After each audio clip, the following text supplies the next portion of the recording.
de la parole de Dieu, parlant des expériences qu'ont vécues certaines personnes, dans le chapitre 18 de Psaume, verset 7, regarde ce qu'il dit. Il dit, dans ma détresse, j'ai invoqué l'Éternel, j'ai crié à mon Dieu, de son palais, il a entendu ma voix et mon cri est parvenu devant lui à ses oreilles. Dis Amen. Il dit que lui se trouvait dans la détresse. Là, il rend maintenant témoignage. Il rend témoignage et il parle de son expérience. Dis Amen. Voilà. Qu'est-ce que Dieu a fait quand il s'est trouvé dans une période de détresse? Il dit, j'ai invoqué Dieu. Donc, ce qu'il a fait, il dit que lorsqu'il se trouvait dans une telle situation, tout ce qu'il a fait, il a invoqué Dieu. Alléluia. Il a crié à Dieu. Il a, excusez-moi, invoqué Dieu. Il dit, j'ai crié à mon Dieu. Donc ici, il n'a pas seulement invoqué Dieu, mais quand il dit j'ai crié à mon Dieu, il établit ici la relation entre lui et puis Dieu. Amen. Quand il dit mon Dieu, c'est un possessif. Donc ça dit que Dieu est son Dieu à lui. Donc il y a eu une relation. Donc il a invoqué lui son Dieu, l'Éternel. Alléluia. Il dit, j'ai invoqué mon Dieu. De son palais, il a entendu ma voix et mon cri est parvenu devant lui à ses oreilles. Quelqu'un vous dit Amen. Le Seigneur a entendu sa voix. Du haut de son palais, il a entendu ses cris et le Seigneur lui a fait du bien. Il rend témoignage de ce que Dieu lui a fait. Dans ce même chapitre, verset 19, voilà ce qu'il dit. Il dit, il m'avait surpris au jour de ma détresse, mais l'Éternel fut mon appui. Dis Amen. Ça veut dire quoi? Maintenant, il va expliquer un peu la situation dans laquelle il se trouvait. Il dit, ses ennemis, le mot il ici, c'est au pluriel. Ça veut dire que ses ennemis l'ont surpris. Ils l'ont surpris dans une période où il ne s'attendait pas. Vous voyez, parfois, l'ennemi surprend. L'ennemi, sa capacité, c'est de nous surprendre. Au moment où tu ne t'entends pas, au moment où tu ne penses pas, c'est là qu'il surgit sur ta vie. Il t'accable dans une situation dans laquelle tu ne t'attendais pas. Tu te retrouves dans une période difficile. Les ennemis l'ont surpris. Ils ne s'attendaient pas à ça. Or, les gens préparaient leurs complots, leurs coups contre lui. Et puis, ils ont surgi sur lui et il s'est trouvé dans une période difficile où sa vie était menacée, où il devait mourir. Alors, qu'est-ce qu'il a fait? Il s'est appuyé, il a crié à l'Éternel et puis Dieu a été son appui pour lui permettre de résister. Alléluia. Vous voyez, donc, il rend témoignage. Il est toujours en train de rendre témoignage. Il dit, il m'avait supplié au jour de ma détresse. Vous voyez, l'ennemi n'est pas venu à n'importe quelle période. L'ennemi ne viendra pas vers toi en période où tu es fort. Amen. Parce que là, il sait que le combat, ce n'est pas facile. Il ne viendra pas vers toi en période où tu es vigilant. Il ne viendra pas vers toi en période où tu te sens bien. Mais il viendra vers toi dans une période où tu es faible. Alléluia. Dans une période où tu as plus de capacité. Il dit, il m'avait surpris dans ma détresse. Donc il se trouvait dans la détresse. Ce n'est pas l'ennemi qui a envoyé la détresse, mais il se trouvait dans une période comme ça, puis l'ennemi est venu. Alléluia. Pour rendre encore plus compliquée la situation. Alors qu'est-ce qu'il a fait? Il dit, j'ai invoqué l'Éternel et Dieu a été mon appui. Quelqu'un vous dit Amen. On peut acclamer très fort le Seigneur. Il nous indique, si nous invoquons Dieu, en telle période, le Seigneur sera notre appui. L'ennemi viendra dans une période où tu te sens faible. Vous voyez, l'ennemi a surpris Jésus. Jésus se trouvait dans le... Jésus savait qu'il y avait une situation difficile. Il était vraiment dans une détresse. Qu'est-ce qu'il a fait? Il s'est éloigné, il est allé dans le jardin de Gethsémani et il s'est mis à prier. La Bible dit qu'il a prié jusqu'à ce que sa sueur devienne comme des gouttes de sang. Vous comprenez? Donc Jésus s'est trouvé. C'est à ce moment-là que Judas est venu avec ses ennemis pour le saisir. L'ennemi ne viendra pas en période où tu te sens fort. Il viendra en période où tu te sens faible. Et nous devons savoir que nous allons toujours traverser des périodes, n'est-ce pas, de détresse. Mais il faut que ces périodes arrivent pour que nous sachions que Dieu est capable de nous protéger. Pour que nous sachions que Dieu est puissant. Pour que nous sachions que Dieu est grand. Pour que nous sachions que Dieu est notre appui.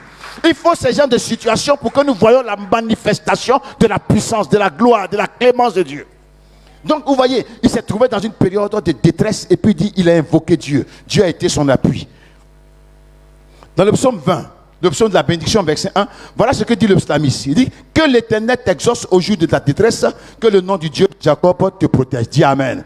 Il dit que l'Éternel, donc c'est une bénédiction. Il dit que l'Éternel t'exauce au jour de ta détresse, que le nom du Dieu de Jacob te protège. Nous sommes en pleine période de détresse dans ce monde. Nous sommes en pleine période de détresse dans ce monde. Mais Dieu, Le nom du Dieu de Jacob, le nom de Jésus, nous a toujours protégés jusqu'à maintenant, en protégeant nos enfants, nos maisons contre cette pandémie. On peut acclamer très fort le Seigneur, parce que le nom de ce Dieu nous protège. Donc on va connaître, le monde connaît une grande détresse. Et nous sommes dans ce monde-là aussi, nous vivons cela. Enfin, dans le psaume 31, verset 10, il dit ceci: aie pitié de moi, Éternel, car je suis dans la détresse. J'ai le visage et l'âme et le corps usés par le chagrin. Dis Amen. Quand on se trouve dans une détresse, on a tellement de chagrin, on est tellement soucieux, on est tellement oppressé, au point que même notre visage s'use. Regardez, quand quelqu'un a des problèmes, il vieillit vite. Vous ne voyez pas ça? Les problèmes même vieillissent vite. Parfois, c'est ma femme qui fait les remarques souvent. Quand on regarde la télévision, les chefs d'État là, quand ils viennent, un chef d'État vient au pouvoir, il a le visage un peu jeune, hein? C'est pas ça? Mais regardez, avant la fin de son premier mandat, ses cheveux blanchissent. Vous ne voyez pas ça? Son visage commence à s'user. Il est dans le climatiseur, dans la voiture, dans son salon, dans la chambre, au bureau, partout, dans son palais, tout est climatisé. Il est au frais, mais il vieillit. Pourquoi? Les problèmes de la nation, là, c'est trop. Ça se succède, ça se succède. Il faut qu'ils réfléchissent en même temps. Ce n'est pas facile. Ceux qui dirigent là, même une petite structure là, il ne faut pas penser que c'est facile. Il faut être à leur place pour comprendre la difficulté. Les problèmes viennent toujours. Tellement les problèmes ont accablé, n'est-ce pas, un pasteur que ses pieds s'enflaient. Tout ça, il a commencé à mourir. Qu'est-ce qu'il avait? Il dit: Seigneur Jésus, l'église c'est pour toi. Fais ce que tu veux. Quand il s'est déplacé comme ça, là, il a eu la paix. Son cœur était tranquille. Sinon, il va mourir. Oui, même église, pour diriger, c'est pas facile. Le diable attaque l'église. Il va chuchoter même sur lesquels tu t'appuies, même pour te poignarder, pour te faire tout ça. Mais ceux-là, ils ne font pas parce qu'ils sont animés des esprits, ils sont méchants de nature. Non, mais c'est parce que le diable les utilise. Dis Amen. Donc vous voyez, parfois des problèmes peuvent arriver et puis tu vois que ton pasteur là, il commence à vieillir vite.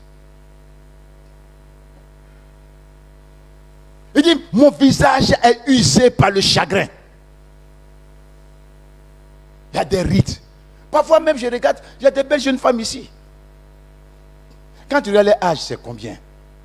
42 ans, 44 ans. Mais ils sont encore jeunes. Mais tu vois les visages maintenant. Là. On dirait pour une femme de 60 ans. Mais je vous dis, quand tout cela sera dégagé, vous allez voir qu'elles seront rajeunies plus. Parce que ce n'est pas l'âge là. Mais ce sont les problèmes qui l'ont usé. Ont usé leur cœur, ont usé leur esprit, ont usé leur âme, au point qu'ils ont commencé à tomber malades, à avoir des pathologies pour rien. Moi, je vais vous dire, Jésus a dit: qui par ses soucis peut ajouter un seul coudé à sa vie? Il dit, c'est pourquoi il dit: il ne faut pas continuer à te cogiter, à réfléchir et à mourir. Tu vas mourir, mais qu'est-ce qu'il faut faire? Confie tes problèmes à Dieu. Il dit: celui qui cherche trouve, celui qui frappe, on ouvre la porte. Dis Amen. Celui qui cherche, n'est-ce pas, celui qui demande reçoit. Donc il faut demander, il faut t'appuyer sur Dieu. Sinon, les soucis vont te tuer. À cause de ça, tu as tension. Tu es jeune comme ça, puis tu as tension 18, 19. C'est quoi? Tu as problème de cœur. Jeune dame comme ça. Tu es tellement inquiète. Tu n'as pas confiance en Dieu. Alléluia. Que faire pour que le Seigneur nous soutienne en période de détresse? Que faire pour amener Dieu à intervenir en ta faveur? Le Seigneur n'a pas dit qu'on n'aura jamais de problème. Même, vous voyez, parfois même, la Bible utilise même plusieurs, n'est-ce pas, images pour parler des situations difficiles dans lesquelles nous allons passer. On parle de la vallée de l'homme de la mort. On parle de la vallée de Baca. Toutes ces choses-là sont des images, des situations compliquées dans lesquelles nous allons passer. Jésus n'a pas dit que si tu viens à moi, tu n'auras pas de problème. Mais j'ai dit qu'il sera avec toi pour te délivrer. Alléluia. Alléluia. Donc nous aussi, il y a des conditions que nous devons remplir pour que la main de Dieu agisse. Quand nous crions à lui. La première condition que le Seigneur exige, c'est être juste. Dis Amen. Être juste. Dans le psaume 111, verset 7, il est dit: Car l'Éternel est juste. Il aime la justice. Les hommes droits contemplent son visage. Dis Amen. Ceux qui contemplent le visage de Dieu. Puisque dans le psaume, on a dit que le psaume dit que pourquoi me caches-tu ta face? Mais ceux à qui Dieu ne cache pas la face, ce sont les hommes qui sont droits, qui sont justes. Dans la vie, il faut être juste. Et Dieu veut que tu sois juste. Parlons un peu de la justice. Le mot utilisé ici pour parler de droiture, c'est CDK. Dis Amen. CDK. C'est un mot hébreu. Ce mot désigne, premièrement, ce qui est juste, légal et droit. Dis Amen. Quand on parle de ce qui est juste, légal et droit, on parle de la loi. On parle de la légalité. Droit, on parle des ordonnances du Seigneur. Quand on dit agir selon le droit, c'est pas ça? Ça veut dire qu'il faut agir selon la loi. D'abord, le juste, c'est celui qui vit selon la loi de Dieu, qui vit dans la légalité, qui respecte la loi. Quiconque affreint à la loi et est habitué à contourner la loi n'est pas juste. Il faut respecter la loi de Dieu. La Bible dit que le péché, c'est la transgression contre la loi. Dis Amen. Donc celui qui transgresse la loi ou qui la contourne, celui-là n'est pas juste, il pêche. Quand Dieu dit qu'il faut être juste là, ça dit qu'il faut vivre selon la loi et le droit. Alléluia. Cela, c'est le premier sens. Le deuxième sens, c'est ce qui est juste et droit dans un gouvernement. Dis Amen. Et là, on nous parle des lois d'une nation. Vous comprenez? La loi de la nation, il faut la respecter. Quand elle ne va pas à l'encontre de la loi de Dieu, il faut respecter ça. Dis Amen. C'est quand la loi d'une nation dit, bon, on ne veut plus que vous priez Dieu, là, on ne peut pas accepter. Parce que celui qui a créé les nations, c'est Dieu. Amen. C'est lui l'autorité suprême. C'est à lui que tout homme doit obéissance. Donc, mais quand une loi dans une société est juste, est conforme à la pensée de Dieu, il ne faut pas affreindre ça. Paye impôt, paye impôt. Amen. Amen. De cette loi-ci découle aussi la hiérarchie qui, n'est-ce pas, caractérise la société. Il faut respecter la hiérarchie là. C'est pourquoi la Bible dit que tout le monde soit soumis à toute autorité. Car il n'y a pas d'autorité qui a été établie sans Dieu. Quelqu'un vous dit Amen. Donc dans toute association dans laquelle tu te trouves, quand il y a toute une hiérarchie qui est dedans, que tu adhères, il faut respecter cette hiérarchie, il faut respecter les règles de cette société, il faut respecter les règles de cette association. Pareil dans l'église. Quiconque ne respecte pas les règles d'une entreprise dans laquelle il travaille, il pêche contre Dieu. Alors que les règles de cette entreprise ne vont pas à l'encontre de la pensée de Dieu. Mais pourquoi tu ne respectes pas? Est-ce que vous comprenez? Cela est important. Donc, le sens de justice là, c'est ça. Alléluia. Troisième sens, c'est ce qui est juste et droit dans une cause. Dis Amen. Ce qui est juste et droit dans une cause. Par exemple, nos frères qui militent dans les syndicats. Vous luttez pour des causes. La cause des travailleurs, la cause de la justice sociale, etc. Alors, est-ce que la cause pour laquelle vous vous battez est une cause que Dieu adhère? Dis Amen. Est-ce que c'est une cause que la loi défend? Parce qu'il peut arriver que ceux, n'est-ce pas, qui sont, n'est-ce pas, élevés dans une association ou bien dans la société, enfreignent la loi. Dis Amen. Ou bien ne respectent pas la loi, ou bien les droits des travailleurs, etc. Donc, votre lutte, quand elle est conforme à la loi, alors votre cause est juste. C'est pourquoi il faut savoir pour quelle cause tu te bats. Est-ce que tu te bats pour une cause juste? Donc, être droit et être juste ici parle de ce qui est juste dans une cause. Et la cause, ça peut pourquoi toi tu milites dans ça, pourquoi tu te bats? Est-ce qu'on se bat souvent pour des causes justes? Ou on se bat pour des causes injustes? Quiconque, n'est-ce pas, que chrétien qui se bat pour une cause injuste n'est pas juste devant Dieu. Oh, Dieu secoue le juste. Amen. C'est parce que les actions de Jésus étaient justes devant Dieu. Lorsqu'ils ont tué Jésus, Dieu l'a ressuscité des morts. Pour quelle cause on se bat? Dans les mouvements des syndicats, dans le syndicalisme, pour quelle cause tu te bats? Tu protestes, est-ce que c'est pour une cause juste? Est-ce que les lois sont à ta faveur? Est-ce que la loi de Dieu même est à ta faveur? Toute décision que tu prends dans un bureau exécutif, n'est-ce pas, d'un mouvement, est-ce que les décisions là sont des décisions de droit, de droit, de légal, de justice? Est-ce que vos décisions sont justes? Tu soutiens une décision qui n'est pas juste, donc tu es dans l'injustice. Comment, quand tu vas te trouver en période de détresse, tu vas crier, Dieu va t'exaucer? Il ne t'exaucera pas. Il faut être juste. Alléluia. Il faut être juste. Cinquièmement, c'est ce qui est juste, comme justifié et défendu par Dieu. Amen. Nous devons savoir ce que Dieu défend, ce que Dieu approuve, ce que Dieu dit clairement de faire. Tu t'en vas défendre une tidja qui est en train de chercher le mari de quelqu'un. Parce que c'est ta soeur. C'est ta proteste. Est-ce que Dieu défend ou Dieu cautionne de telle vie, de telles relations? Tu t'engages dans cette bataille-là. Si on te tue, tu vas aller en enfer. Voilà pourquoi certains sorciers ou bien certaines femmes ont fait fétiche quand d'autres s'est atteints. Parce que la bataille que tu menais là, ce n'est pas la cause que Dieu défend. Amen. Ce n'est pas la cause que Dieu défend. Même si c'est ton enfant qui est dans une bataille injuste, toi tu es la maman ou tu es le papa, il faut ramener l'enfant à la raison. Il ne faut pas le soutenir par ton enfant. Hein?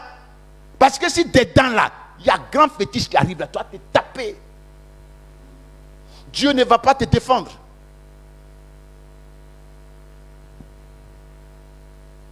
Dieu n'aime pas l'adultère, il n'aime pas la fornication. Ne cherche pas le mari de quelqu'un, ne viens pas prier ici pour que le monsieur abandonne sa femme. C'est le diable qui va te répondre, mais pas Dieu. Donc, ce qui est juste, c'est ce que Dieu défend. Alléluia. Alléluia. C'est ce que Dieu défend.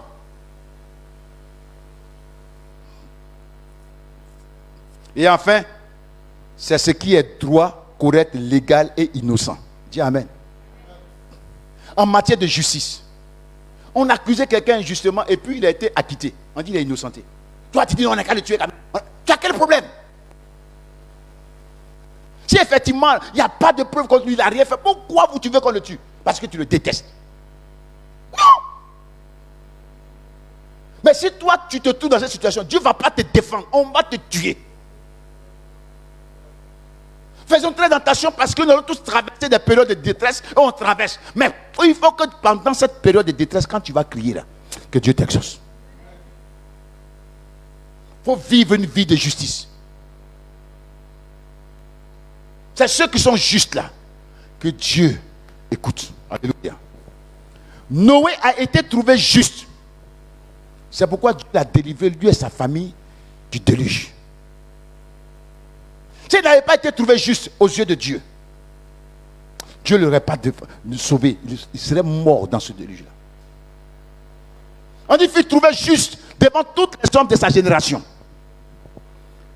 Genèse chapitre 6, verset 9 et chapitre 7, verset 1.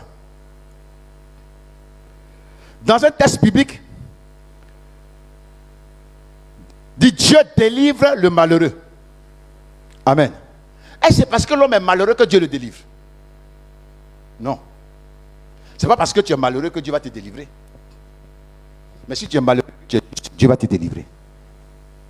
Dieu n'abandonnera pas la justice parce que tu es simplement malheureux. Regardez les règles qu'il a données de justice. Il a dit, quand tu seras en train de juger un riche et puis un pauvre, ne donne pas raison au pauvre parce qu'il est pauvre. et de condamner le juste. Mais tu diras la justice. Tu seras intègre, tu seras légal, tu seras droit. Dis à tes jugements.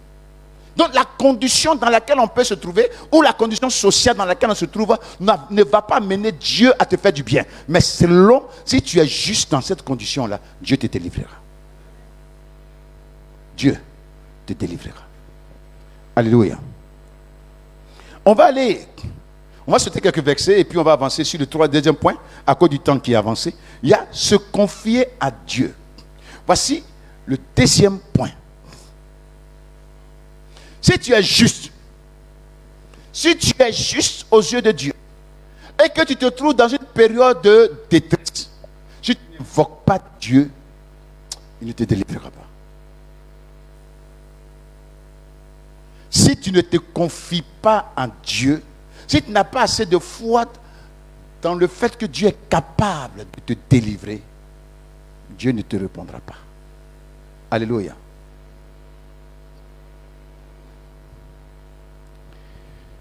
Regardez dans le psaume 28, verset 7. Dit: l'Éternel est ma force et mon bouclier. C'est en lui que mon cœur se confie. Et je suis secouru. Mon cœur est dans la joie. Je le loue par mes chants. Dis Amen. Il dit: c'est en l'Éternel que son cœur se confie. Bien-aimé, là où tu es, ton cœur se confie en qui? Même si tu as une vie de droiture, de justice, comme on a décrit tout à l'heure. Mais quand tu te trouves en période de détresse, en qui tu te confies?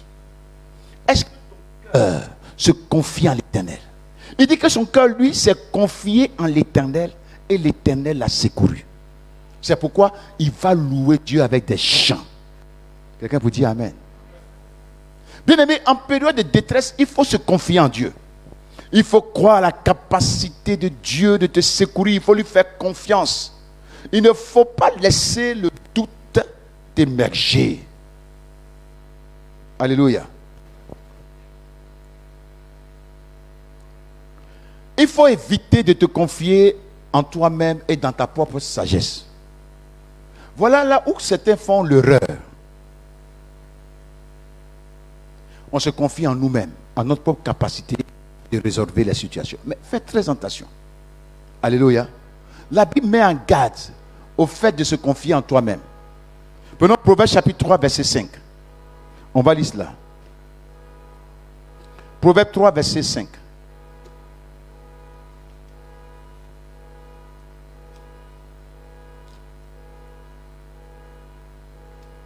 Proverbe chapitre 3, verset 5.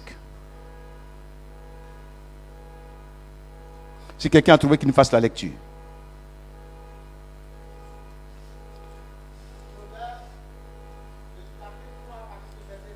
Oui, le verset 5, oui. Confie-toi en l'Éternel de tout ton cœur et ne t'appuie pas sur ta sagesse. Dis Amen. Confie-toi en l'Éternel de tout ton cœur et ne te confie pas à ta sagesse. Il ne faut pas te confier à ta propre sagesse. Il y a un problème à toi, ton mari.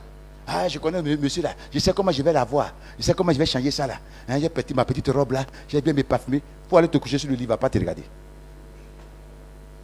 Ça ne va rien changer. Même s'il va avec toi-même, il va se lever le matin toujours en colère. Ça ne va rien changer. Appuie-toi sur Dieu. Amen. Et ça va changer.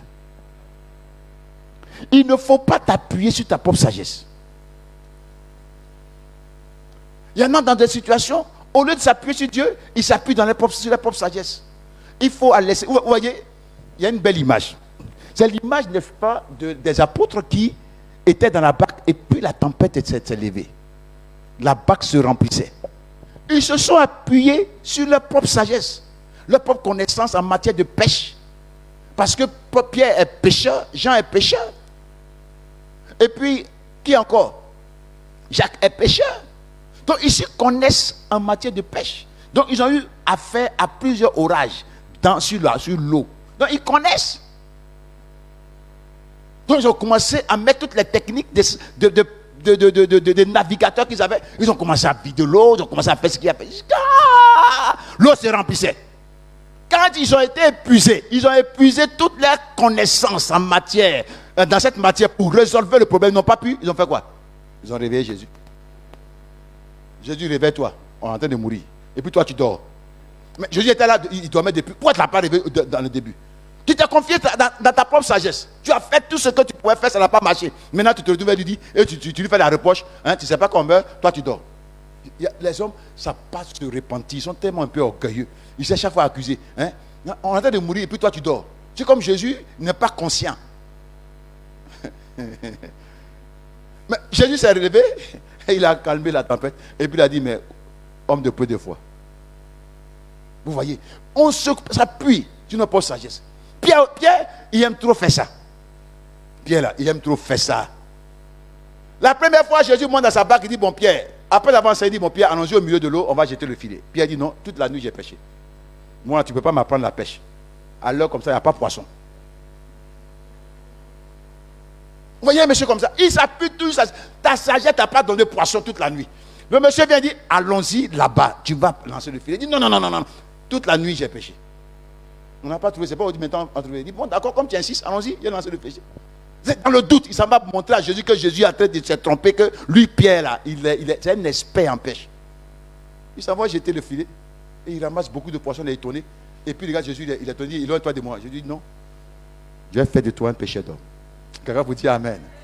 Il ne faut pas t'appuyer sur ta propre sagesse si tu veux que les choses avancent. Appuie-toi sur Dieu. Malheur à celui qui se confie en lui-même. Tu veux que ta vie évolue. Tu t'appuies sur ta propre sagesse pour aller dans des choses inutiles. Appuie-toi sur Dieu. Pierre, il est toujours celui-là qui veut faire ce que lui, sa tête pense. Jésus a dit, bon, cette nuit, je vais t'arrêter, je vais savoir ce qui va arriver. Il a déjà averti. Les gens viennent attraper Jésus, il prend un peu et coupe le rêve de quelqu'un. Il veut se battre. Toi, avec ton petit couteau là, tu vas te battre avec tous les gars qui ont des épées là. Vous voyez, il n'est pas intelligent. Si il avait la bataille, il va mourir. Jésus est obligé de calmer les gens. Il a dit, bon, Pierre, du pot de choses. Et puis il a coulé le rêve de monsieur là. S'il n'avait pas coulé le rêve de monsieur, qu'est-ce qui allait se passer? Cette nuit était pour les ténèbres. Il ne connaît pas les choses de Dieu. Cette nuit, c'est la nuit des ténèbres.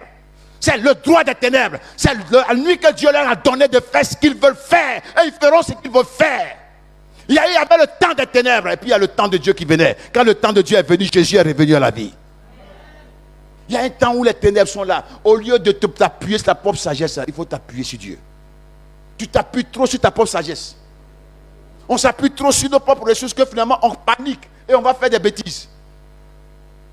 Alléluia. Bien-aimés, apprenons à nous confier dans le Seigneur. Que le Seigneur vous bénisse. Comme il est l'heure, on va s'arrêter là. Et on verra la troisième condition dimanche. On dit dimanche. Il n'y a que des familles. Je vais encore développer les deux points que j'ai fait. J'ai sauté certaines choses pour le temps. Mais, le dimanche, je vais bien vous l'exposer. Que le Seigneur vous bénisse. Qu'il vous accorde sa paix. Commencez à prier et appuyez-vous sur le Seigneur.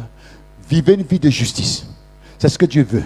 Que tu sois juste, que tu sois droit, que tu sois fidèle, que tu sois droit en tout, que tu te battes pour la bonne cause, et non pas pour des mauvaises causes. Il faut que tu t'appuies sur le Seigneur. Il faut que tu arrives à te confier au Seigneur. Prie le Seigneur. Prie Dieu. Si tu as eu à te confier dans ta propre sagesse, alors répands-toi de tout ce que tu as fait. Demande pardon au Seigneur.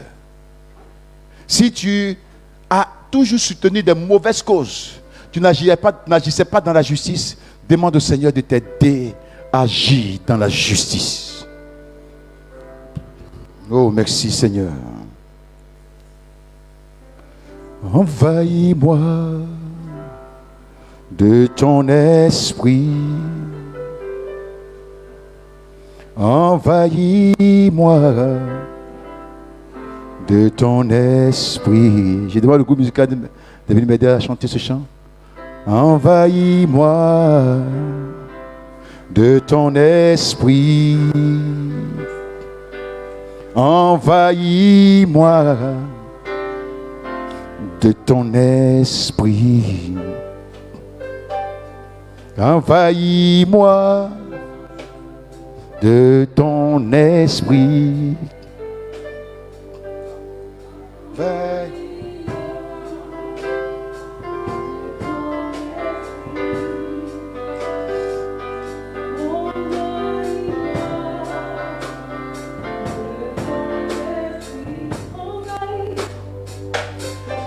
envahis-moi. Tu vas prier, tu es venu avec un besoin, tu es venu avec un sujet. Alors, devant le Seigneur, confie-toi en lui, confie-lui son problème, confie la détresse dans laquelle tu te trouves, et lui seul va te secourir. Alléluia. Envahis-moi. Envahis-moi.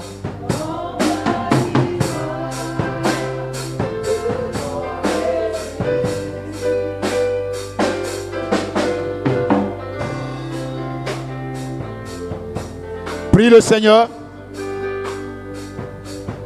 Confie ton besoin à Dieu. La situation dans laquelle tu te trouves, lui seul peut te délivrer. Lui seul peut te secourir. Confie-toi en lui et non pas ta sagesse.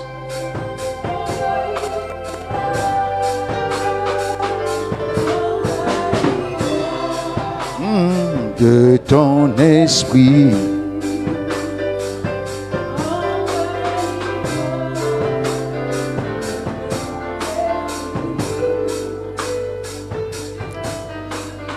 Alléluia. Merci Seigneur.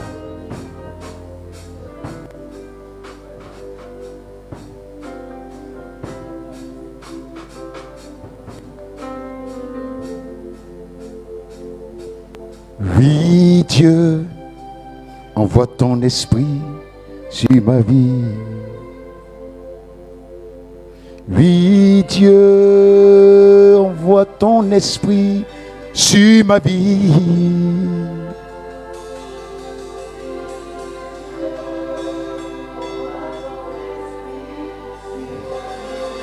Tu as besoin de l'Esprit de Dieu pour te faire sortir. Envoie ton esprit sur ma vie.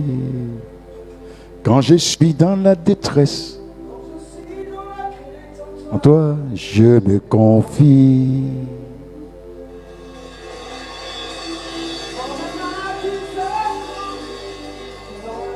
Détresse, de secours me vient que vanité.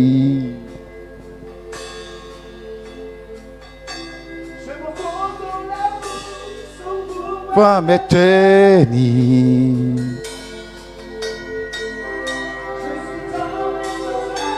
Prie le Seigneur. Tiens-toi debout, lève les mains vers Dieu. Oui, Dieu, chante. Envoie ton esprit sur ma vie. Oui, Dieu, envoie ton esprit sur ma vie. Oui, Dieu, oui, Dieu, envoie ton esprit sur ma vie.